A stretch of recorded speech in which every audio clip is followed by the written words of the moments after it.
Hello student, स्वागत है आपका स्मार्ट स्टडी प्लस प्लस के चैनल पर। आज हम बात करने वाले हैं मैथमेटिक्स के बारे में, जो कि होने वाली है क्लास 12 की वीडियो।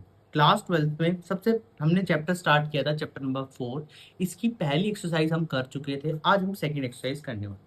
उससे पहले तीन चीज़ों को फॉलो कर लो ताकि आपको सारी सारी लेटेस्ट अपडेट मिलती चले। अब हम स्टार्ट करते हैं नेक्स्ट एक्सरसाइज। तो नेक्स्ट में क्या बोला है क्वेश्चन में area of triangle find. Area of triangle कैसे फाइंड आउट करें, चलो क्वेश्चन से ही समझते हैं। इसका तो फॉर्मूला हमारे पास नहीं है। वैसे तुमने पढ़ा है, अगर फॉर्मूले की बात करें तो तुमने पढ़ा है। फॉर्मूला क्या पढ़ा था एरिया ऑफ ट्रायंगल का? x1 y1 माइनस y2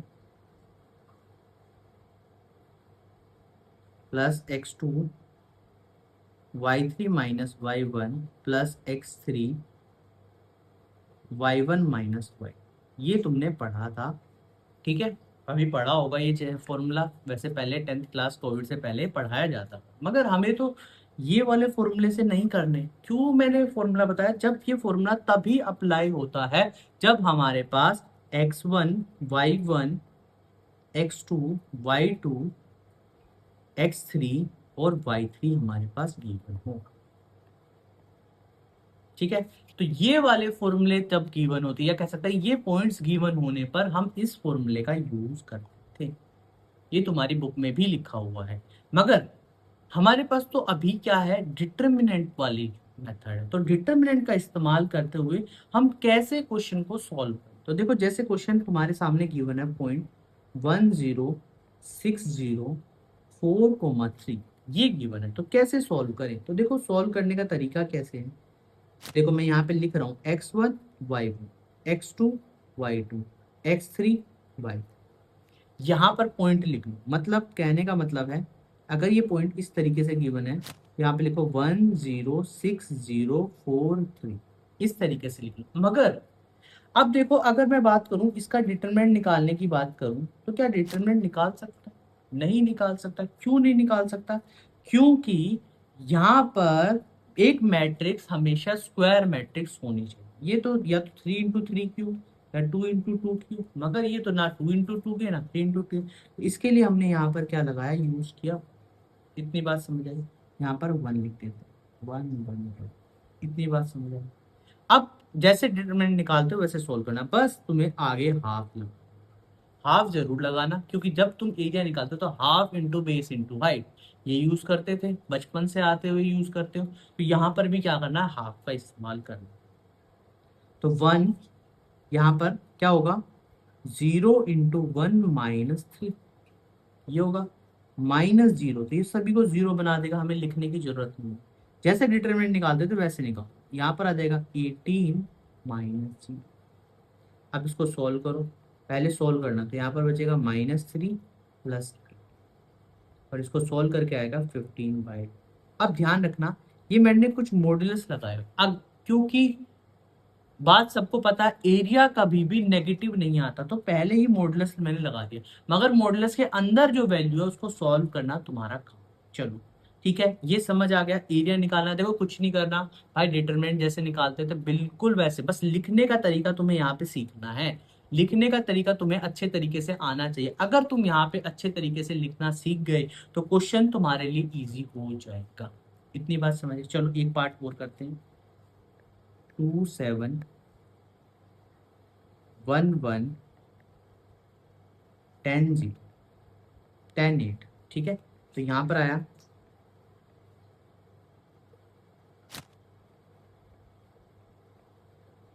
11 10 8 1 1 1, ठीक है।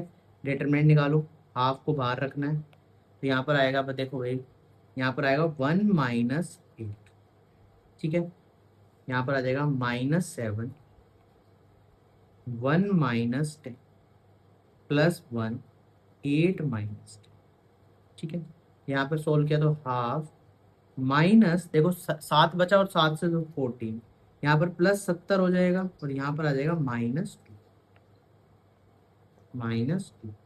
ठीक है। यहाँ पर 70 में होगा, 9 से मल्टीप्लाई किया ना, +60, ठीक है। समझ आ गया? अब हाफ यहाँ पर आ जाएगा 63 -60, तो 13 और ये आ गया 47/2। ये हमारा क्या होगा, स्क्वायर यूनिट होगा। क्या थर्ड पार्ट तुम खुद कर सकते हो? थर्ड पार्ट तुम खुद कर सकते हो, तो इसको हम होमवर्क में डाल दो। इस तरीके से तुम यहाँ पर कर पाओ। चलो आगे बढ़ते हैं। अब क्वेश्चन ने बोला show that the point collinear. Collinear का मतलब होता है कि ये पॉइंट्स एक ही लाइन पर, ये हमने पढ़ा था 10th क्लास में। मगर यहाँ पर क्या कोलिनियर कह रहा है, कोलिनियर का मतलब होता है कि एरिया ऑफ ट्रायंगल जो निकलेगा तुम्हारे डिटरमिनेंट से वो जीरो के बराबर होगा। किसके बराबर होगा? जीरो के बराबर होगा। जैसे कि यहाँ पर गिवन है तुम्हारे पास A B plus C, B C plus A, C A plus B, यहाँ पर 1 1 1। अब तुम्हें ओपन करना है, तो ए ब्रैकेट हाफ बार, तो यहाँ पर आएगा सी प्लस ए माइनस बी। ध्यान रखना माइनस का, माइनस को अंदर मल्टीप्लाई करना ही है। माइनस बी प्लस सी, ब्रैकेट लगा लो यहाँ पर, ब्रैकेट बी माइनस सी, इसको बी से यहाँ पर सी से, +1 बी ब्रैकेट ए प्लस बी माइनस सी ब्रैकेट सी प्लस ए, इस तरीके से।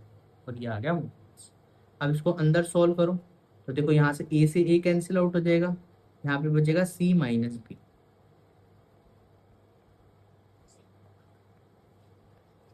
यहाँ पे कुछ भी कैंसिल नहीं हो रहा, ठीक है। यहाँ पर क्या होगा, बी ए प्लस बी स्क्वायर माइनस सी स्क्वायर माइनस सी। अरे भैया कुछ भी कैंसिल नहीं हो, चलो कोई बात नहीं। ए सी माइनस ए बी, यहाँ पर बनेगा बी स्क्वायर माइनस सी स्क्वायर, और ये हो जाएगा प्लस का सी स्क्वायर। कैसे हुआ देखो, यहाँ पर हुआ बी स्क्वायर माइनस सी स्क्वायर, माइनस का माइनस को अंदर मल्टीप्लाई कर दिया, ठीक है। इस तरीके से करना है, प्लस बी ए प्लस बी स्क्वायर माइनस सी स्क्वायर माइनस सी। देखो सी ए से सी ए कट गया, ए बी से A B cancel, B square से B square cancel, C square से सी स्क्वायर कैंसिल, क्या आंसर 0 आ गया। तो इसका मतलब ये कोलिनियर है, बस यही करना था सॉल्व, ठीक है। चलो अब क्वेश्चन ने बोला है find the value of k, find the value of k if the area of triangle is 4 square metre, is 4 square metre, मतलब एरिया जो गिवन है वो 4 स्क्वायर मीटर है, ये क्वेश्चन में बोला गया है। इतनी बात समझी कि कितना एरिया गिवन है, 4 स्क्वायर मीटर। तो क्या करना है, बिल्कुल वैसे ही क्वेश्चन करना है, कुछ भी अलग नहीं करना। ऐसे लिखो 1 1 1 लगाओ और क्या निकालना, डिटरमिनेंट निकाल दो, बस इतना सा काम कर दो। के बार -2। अब तो क्वेश्चन इजी हो चुके होंगे ना, जीरो आ जाए तो मत लिखो भाई, जीरो आ जाए तो छोड़ दो। +1 8 इक्वल टू में क्या मैं एरिया लिख सकता हूँ, यहाँ पे 4, यहाँ पे 4 लिख सकता हूँ, ठीक है। हाफ -2k + 8, ये इधर चला जाएगा, 8 हो जाएगा, ठीक है। अब ध्यान से एक बात समझना, यहाँ पर जब एरिया प्लस माइनस दोनों तरफ से होता है, ये ध्यान रखना, यहाँ प्लस माइनस, जब ये मॉडुलस उस तरफ जाएगा तो ये प्लस माइनस है। अभी हम प्लस से कर रहे हैं तो यहाँ पर आंसर 0 आ जाए, मगर जैसे ही मैं इसको माइनस से सॉल्व करूंगा, जैसे ही मैं माइनस से इसको सॉल्व करने जाऊंगा, तो यहाँ पर मेरी जो वैल्यू है वो क्या आ जाएगी, 8। इसका मतलब के की 2 वैल्यू होने वाली, के की कितनी वैल्यू होने वाली है, 2 वैल्यू होने वाली, 0 और 1। क्यों ऐसा किया, क्योंकि देखो मॉडुलस भी तो दूसरी तरफ जाएगा ना भाई, मॉडुलस भी जाएगा तो एरिया प्लस माइनस करेगा ना। क्योंकि जब तुम एरिया निकालते थे तो वहां पर तुम प्लस माइनस लिखते थे। मगर अब तुम क्या कर रहे हो, क्या कर रहे हो भाई साहब, यही काम तो तुम यहाँ पे अच्छे तरीके से कर रहे हो कि तुम्हें भी तो वहां पर प्लस माइनस लिखना होगा। जब एरिया तुम नेगेटिव को पॉजिटिव बना रहे थे तो क्या एरिया पॉजिटिव नेगेटिव यहाँ पे निकलेगा नहीं, तो इसलिए यहाँ पे लगा। चलो ठीक है, क्या सेकेंड पार्ट होमवर्क के लिए दीजिए, हो जाएगा होमवर्क में। चलो ठीक है, उम्मीद करता हूँ, देखो जो बोला गया ना वो होमवर्क करो, जितना हो सकता है उतना क्वेश्चंस को सॉल्व किया करो, ठीक है। ऐसा मत करो कि भाई नहीं, हमें तो करना ही नहीं है। अब देखो ये क्वेश्चन में बोला है find the equation of line joining this and this using determinant. Equation निकालने, एक लाइन है जो इन दोनों को ज्वाइन कर, ठीक है। पॉइंट मान लो, मैं मान लेता हूँ x1 y1, चलो ठीक है, वो तुम्हारी मर्जी है, तुम किसी को भी मान सकते हो। यहाँ पे लिखो x1 y1 या एक्स वाई मान लेते हो, चलो एक्स वाई मान, 1 2 3 6 1 1 1 ऐसे लिख लो। एक पॉइंट हमारे पास गिवन नहीं है, ज्वाइन कर रहे हैं तो मैंने यहाँ पे पॉइंट लिया। अब इसको सोल्व करो तो x हाफ बार, ठीक है,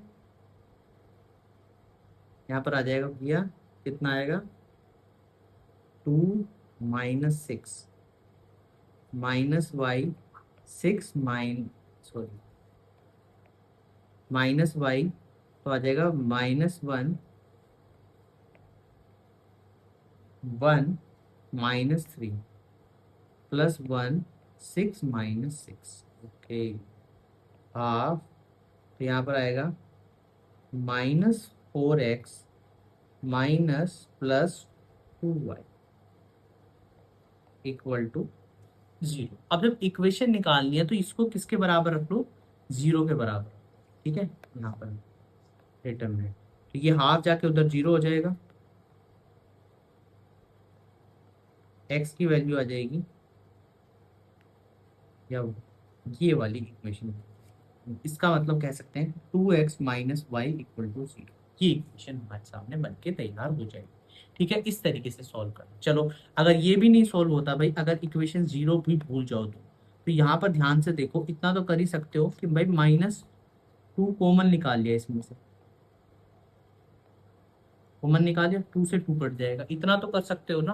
तो ये गलती मत कर देना, जीरो कभी, जीरो भी नहीं लगे तो इस तरीके से इक्वेशन लिख के आना, ये समझना, ठीक है। सेकंड पार्ट फिर से वही होमवर्क, ठीक है। देखो होमवर्क दिया जा रहा है इसलिए कि तुम्हारी प्रैक्टिस हो जाए, सिमिलर क्वेश्चन से सिमिलर क्वेश्चन तुम कर लो। चलो अब ये आता है, ये 1 मार्क क्वेश्चन है। Area of triangle already given है 35, जैसे ऊपर गिवन था के की वैल्यू निकालने, यहाँ पे भी क्या है के की वैल्यू निकालनी, तो यहाँ पर लिखो 2 - 6 5 4 के 4 1 1 1, ठीक है 1 1 1, इतनी बात समझ आई। चलो अब क्या है, इसका एरिया निकालना,